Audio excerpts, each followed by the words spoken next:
Hello, you are welcome. My name is Benjamin Ashali Amwa, a student of Valley View University, Techimai campus, and I would like to tell you my journey and my story in aquaponic system. Um, First, we received a training from University of Arkansas, Pine Bluff, and they came and taught us about aquaponic systems. And Dr. Romanus and Dr. Pereira were those who took us through the training session. I remember a statement Dr. Pereira told us that this is not rocket science. You can do it. It really challenged me. The whole idea of aquaponics made me very happy, and I wanted to make sure and see how it will work because I saw climate smart innovation in it. A farming system that does not depend on rainfall and weather, but works in an ecosystem where there will be sustainable production. And I wanted to see how it will work and, if possible, send it on commercial basis. I really bought into the challenge that it's not rocket science and I can do it. So Dr. Pereira encouraged me, and Dr. Romano also gave us a lot of advices on what to do. And they gave us materials also. So after studying the material and watching some videos online, I decided that I will start, and then when problems come, then I'll go to them for help to be able to overcome all of them. Today, I want to tell you my story. I want you to see how far I've come, the challenges I faced, and what I tried to do to solve all those challenges. So let's go to the system. When I first started my aquaponics system, I bought myself a submersible pump. I love this submersible pump because it had its own control structure, so it was not doing dry running. It can cut and restart anytime without not doing dry running. But it was 400 watts, so 400 watts, 0.5 horsepower. The electrical consumption was too much. When I switch it on, by the daytime, all my power will be going. And power is expensive in Ghana, so I was looking for a cheaper alternative to be able to run my aquaponics system. So I looked for a cheaper alternative. Then I got myself this Bird DC pump. I got myself this pump, and now this pump is the one doing the magic for me. It's a 12 volts DC pump. I decided to bring it out so that you can see it. When I put it inside, it's able to pump the water. In the T device, one goes up there, then the other one also come into this tank. The old pipe system you are seeing is the one I did with the submersible pump, which still I have it, but I'm not using it. So I got a DC pump, that's a 12 volt DC pump from Jumia Ghana app, and it's now serving me for about 2 weeks now. That is what is serving me. Let me go on to the next challenge I have. The next challenge I had was the challenge with what the growing media. I wanted to use items for my growing media that could be easily got, or that could be easily acquired, because I thought of training my farmers on the system so that they can also work with the system.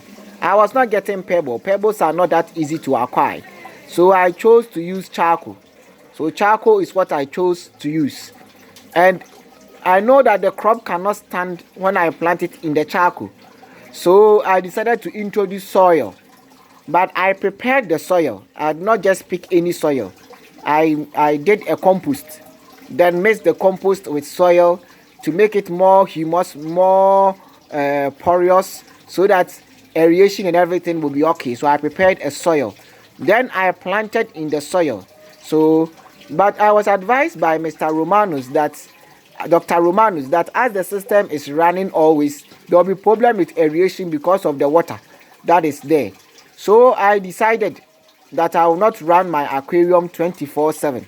I will run it in the night so that the plant can absorb all the nutrient that is needed. Then the daytime, I will allow the plant to be free of water and breathe, so that the crop can do well and not suffer from aeration. So what I did, my next challenge was that if I do so, then during the daytime, my fish will not get oxygen. So what do I do? Because I realized the fishes were coming up gasping for air. So I bought small aquarium pumps. You can see my small aquarium pump there. So that during the daytime, this aquarium pump will pump up water as it goes back inside again. So as it's pumping the water and going back inside, aeration is ensured. Aeration is ensured. First, I got my pumps, and I have one aquarium pump also here. So that is another aquarium pump. It's also pumping the water up, then it goes back inside again to ensure that my fishes will get oxygen and they will not come out gasping for air. As I was doing that, I also bought myself an oxygenator. So this is my oxygenator. So that one just arrived not even a week ago. So the oxygenator now have supported the aquarium pumps, helping me that there will be enough oxygen diffusion in the water for the fishes also to get the water that they need. And my cucumber crop that I planted to is doing very well. After its first cycle of production, it have decided to develop new shoots, as you can see, and I know the new shoots also is going to do very well.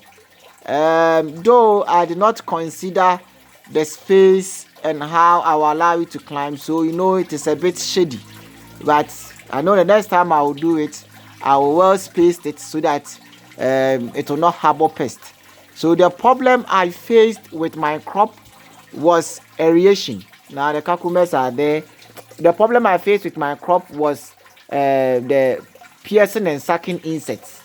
The piercing and sucking insects. Now my cucumber, you see it is coming out, it's developing. There's a lot of cucumber. I've harvested a lot of cucumber from this. But because it is shady, piercing and sucking insects were hiding in. So they destroyed a lot of the new cucumbers that were coming. Well, that one too, I used neem tree leaves to do and spray. Every 1 week I was spraying, but now I think I have to do it every 3 days because though the rate of destruction have reduced, but I still face that challenge. So I'm now doing it every 3 days to make sure I get more yield from my cucumber. So that is it with the challenge I faced with my cucumber. I use the neem leaves, you pound it, then I'll take out the extract, then I'll use that one to spray. I think at another time I will show you how that thing is also made. But for now, that was the challenge I faced, and this is how I've solved that challenge too when it comes to the piercing and sucking insects. As for cucumber, these people are its major problem. They will always come, and we have to make sure we solve it. So in order to get the system off grid and make sure I reduce the electrical consumption, I have bought solar panel. So the solar panel can help me run my DC pump. Then this solar panel, this one help me run my DC pump. Then this one also will help me run my small aquarium pumps during the day. This one charges a battery for me to use the battery during the night, so that now I will not have to have that electrical cost problem or issues. These are the challenges I'm facing and how systematically I am working to resolve them as I face them. So when you come to my control room, this is my solar panel controller. Then this is my battery for the evening running.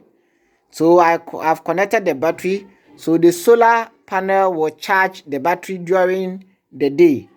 Then in the night, the battery will also power the aquarium pump, the DC aquarium pump, to run throughout the night for me. So that is how I run it, so that I can reduce electrical costs. I blowed up my controller, so the controller is not working for now. I've ordered a new one. So due to that, I bought myself an adapter, a DC AC adapter. So I want to show you. That is the DC AC adapter I acquired for myself. So I still run the DC pump using this DC-AC adapter, but it's more energy conserving because it's only 12 volts, so I don't even see the power consumption that much. But hopefully when I'm able to acquire a new controller, my system will come back again and I will run it. Then I'll be running the aquarium systems off grid. No power consumption issue. Lights house will not worry me because once a while our lights went off and I couldn't get power and the fishes were dying. That is what forced me to get the solar system so that I can run 24/7, not worrying myself about energy cost or power outages. However, these are some few cucumbers I've harvested for the home that we are consuming in. We are really enjoying it. So my home is very grateful to aquaponics systems because it is serving us well. You couldn't see the cucumber well, that's it. It's serving me and my home very well. Very, very well. Very, very well. We are enjoying it. And by the time we will finish, new ones will be ready for enjoyment again. Every day, one cucumber, healthy and strong. Okay, I and my family, thank you very much. We thank the University of Aquinas Pembluff, UAPD. We thank Valley View University. We thank Dr. Pereira. We thank Dr. Romanus. We thank you very much for all the support you've been giving us. In fact, we've been getting 24/7 support. Any challenge we face, we send it to them and we get quick and prompt responses. We are very grateful to you, our lecturer, Dr. Eric Atakra, who have been serving us well by linking us with the professors from University of Aquinas Pembluff. We thank our HOD, who have been very supportive in encouraging us and telling us to move on. In fact, my home is enjoying just because of this wonderful program. Thank you. God bless you. Bye. Bye.